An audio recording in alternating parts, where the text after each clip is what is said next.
ဒီနေ့တော့ကျွန်တော်ဖုန်းရောကင်မရာရောအတွေ့အကြုံတွေရောအများကြီးရရှိခဲ့တယ်အာဆီယံဓာတ်ပုံပြိုင်ပွဲမှာရရှိခဲ့တဲ့ဆုလေးအကြောင်းပြောပြပေးချင်ပါတယ်အဲ့ဒီအာဆီယံဓာတ်ပုံပြိုင်ပွဲလေးကကျွန်တော်တို့ဒီအသက်35နှစ်အောက်လူငယ်တွေကိုအဓိကခေါ်ပြီးတော့မှ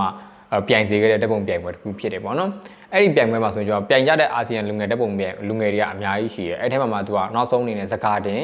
10ယောက်ကိုသူကရွေးချယ်လိုက်တယ်ပေါ့နော်စကားတင်10ယောက်ကိုရွေးချယ်ပြီးတဲ့အခါမှာပြိုင်ပွဲကမပြီးသေးပါဘူးပိုကောင်းတာကဘာလဲဆိုတော့အဲ့လူငယ်10ယောက်ကိုသူက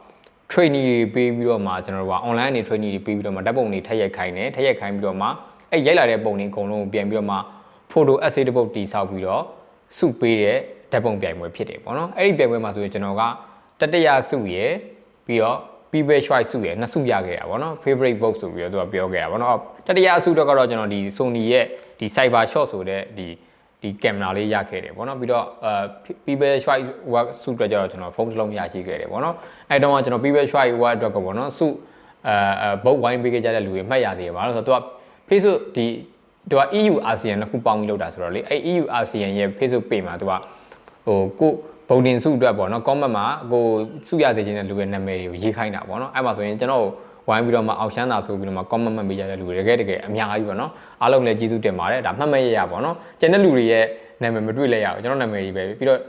Instagram မှာဆိုလည်းကျွန်တော်နာမည်ကြီးပဲအများကြီးပေါ်တယ်ပေါ့နော်အဲ့မှာကျွန်တော်ဒါ people choice စုရခဲ့ပြီးတော့ပြိုင်ပွဲမှာကျွန်တော်တပွဲတော့နှစ်စုရခဲ့တာပေါ့နော်အဲ့စုတွေထက်စားလို့ရှင်ကျွန်တော်ရရှိခဲ့တဲ့အတွေ့အကြုံတွေကအဲ့ပြိုင်ပွဲမှာအရန်တန်ဖိုးရှိပါတယ်သူကကျွန်တော်တို့ကအဲ့တော့ကCOVID-19 ကာလဖြစ်တဲ့ကြောင့်မလို့ COVID-19 ကာလမှာဒီ pandemic ဆိုတဲ့ခေါင်းစဉ်အောက်မှာကျွန်တော်တို့ကပြန်ရတာဖြစ်တယ်ပေါ့နော်အဲ့ဒီမှာဆိုရင်သူက photo essay အရင်ဆုံးကျွန်တော်တို့ရိုက်ကြကျွန်တော်လည်း photo essay ရိုက်လိုက်တယ်ရိုက်ပြီးတော့မှပြန်နေတာကျွန်တော်ဟာစကားတင်ပါသွားတယ်ပါသွားတဲ့အခါမှာဆိုရင်သူကအဲ့ဒီကျွန်တော်တို့စကားတင်ပါသွားတဲ့ photo essay တွေနဲ့ပတ်သက်တဲ့အကြောင်းအရာတွေကိုပဲနောက်ထပ်ဓာတ်ပုံတွေထည့်ရိုက်ခိုင်းတာကျွန်တော်ကတော့ဒီ Young Volunteer ပေါ့နော်ဒီ Volunteer ကျွန်တော်ရဲ့တင်နန်းသားတချို့ကဒါအဲ့ COVID-19 ကာလမှာဆိုရင်တို့ကဒီ Volunteer လုပ်ပြီးတော့မှကူညီနေကြကျွန်တော်တို့လိုက်ရိုက်ထားတဲ့ပုံတွေကိုကျွန်တော်ပြန်ခဲ့တဲ့အခါမှာဆိုရင်တို့က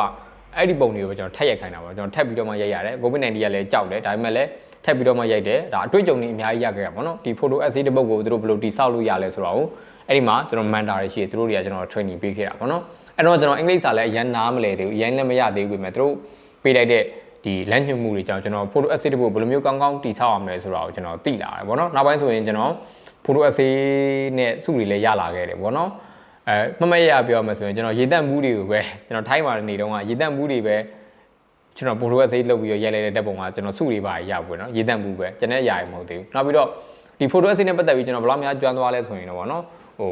်ကျွန်တော်ကဘာမှာအော့သာရှိဆုံးဂုံသစ်ကရှိဆုံး hyper တက်ပုံပြိုင်ပွဲရှိတယ်အဲ့ hyper တက်ပုံပြိုင်ပွဲမှာဆိုရင်ကျွန်တော်နှစ်တိုင်း photo essay ဝင်ပြိုင်တယ်နှစ်တိုင်းလို့ photo essay က short list ပါတယ်စုကြီးတာမရတာဗောနော် short list နှစ်တိုင်းလို့စကားတင်ပါတယ်တခြား category ဒီမပါရင်နေပါစေ photo essay ကကျွန်တော်နှစ်တိုင်းလို့ပါခဲ့တယ်ဗောအဲ့လိုမျိုးအတွေ့အကြုံကောင်းတွေအများကြီးရရှိခဲ့ပါတယ်အဲ့တော့ဒီ EU ASEAN နေလောက်တဲ့ဒီလူငယ်တက်ပုံပြိုင်ပွဲလေးကျွန်တော်တို့အကျိုးအများကြီးရှိခဲ့တယ်စုတွေလည်းရခဲ့တဲ့အပြင်ဒီလိုမျိုးအမှတ်တရကင်မရာလေးတွေဖုန်းတွေလည်းရတဲ့အပြင် photo essay တစ်ပုဒ်ကိုဘယ်လိုမျိုးကောင်းကောင်းတိဆောက်ရမလဲဆိုတဲ့အရာတွေကိုကျွန်တော်ကောင်းကောင်းသိခွင့်ရတယ်ကျွန်တော်ထက်ပိုတော်တဲ့လူတောင်ရှိတယ်အဲ့မှာဗောနော်ကျွန်တော်ပထမဆုံးရသွားတဲ့ BNN တယောက်ဆိုလည်းတော်တော်ကောင်းတယ်သူ့ရဲ့ photo essay ဆိုလည်းလွမ်းစရာလေးဆွေးစရာလေးဗောတော်တော်ကောင်းတဲ့ photo essay တစ်ပုဒ်ဖြစ်တယ် COVID-19 ကာလမှာဗောနော်ပြီးလို့ရှင်ဒုတိယဆုရသွားတော့အင်ဒိုနီးရှားအမေကလေးတယောက်သူဆိုလည်းသူ့ပုံဆိုလည်းတော်တော်ကောင်းတယ်ဗောနော်အဲ့ဒီဒုတိယဆုရသွားတဲ့အင်ဒိုနီးရှားအမေကလေးနဲ့ကျွန်တော်ဒီအာဆီယံပွဲတွေသွားတဲ့အခါမှာဆိုရင်ဆုံးခဲ့ဘူးလေဗောနော်ပြီးတော့တခြားfinalist ပါတဲ့အင်ဒိုနီးရှားကဒီတငယ်ချင်းတွေလည်းကျွန်တော်စုံခွင့်ရခဲ့တယ်ဗောနော်ဒါအမှတ်တရတွေအများကြီးရှိခဲ့တဲ့ဓာတ်ပုံပြိုင်ပွဲလေးတစ်ခုဖြစ်ပါတယ်ဗောနော်အဲ့တော့ဒီဓာတ်ပုံပြိုင်ပွဲလေးကကျွန်တော်တို့အမှတ်တရအများကြီးရှိသလိုဒီ photo essay တစ်ပုဒ်ကိုဘယ်လိုကောင်းကောင်းတိဆောက်အောင်လဲဆိုတာသိရတယ်ဗောနော်အဲ့တော့အားလုံးကိုလည်းကျွန်တော်ဒီဓာတ်ပုံပြိုင်ပွဲနဲ့ပတ်သက်ပြီးတော့ရရှိခဲ့တဲ့ concept လေးနဲ့ဒီသင်ခန်းစာလေးပြောရမယ်ဆိုရင်ဗောနော်ကျွန်တော်တို့တွေကဓာတ်ပုံပြိုင်ပွဲတွေပြိုင်တဲ့အခါမှာဆိုရင်တစ်ခါကြလို့ရှိရင်ပြိုင်ပြီးသွားတဲ့ပြိုင်ပွဲရှိသလိုမျိုးပဲအဲ့လိုတိုးတက်အောင်ကိုလေ့ကျင့်ပေးတဲ့ပြိုင်ပွဲတွေလည်းရှိရဗောနော်အဲ့လိုပြိုင်ပွဲတွေဆိုရင်လက်မလွတ်ဖဲနဲ့ကျွန်တော်တို့က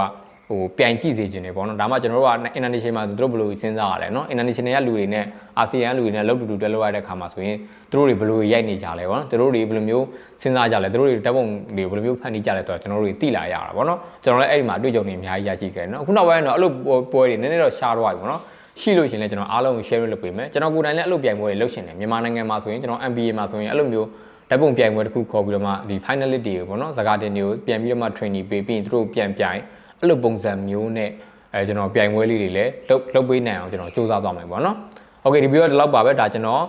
်အာဆီယံ EU အာဆီယံဓာတ်ပုံပြိုင်ပွဲမှာရခဲ့တဲ့ဒီ စုလေးအကြောင်းနဲ့ဒီကျွန်တော်ရရှိခဲ့တဲ့တွေ့ကြုံတွေပြောပြပေးတာပေါ့နော်အမှတ်မဲ့ရပြောလို့ချင်း EU ASEAN လောက်တဲ့45နှစ်လား43နှစ်လားမသိဘူးပေါ့နော်အဲ့ဒီ anniversary စာအုပ်ထဲမှာတော့ကျွန်တော်ရဲ့တပ်ပုံလေးကပါခဲ့တယ်ပေါ့နော်ဒါမြန်မာနိုင်ငံက Young Volunteer တွေကိုဒီတပ်ပုံလေးနဲ့ဒီ photo essay လေးနဲ့ကျွန်တော်ဂုဏ်ပြုပါတယ်အားလုံးကျေးဇူးအများကြီးတင်ပါတယ်နောက်ထပ်ဗီဒီယိုတွေမှာထပ်ပြီးတော့မှဆုံကြပါမယ်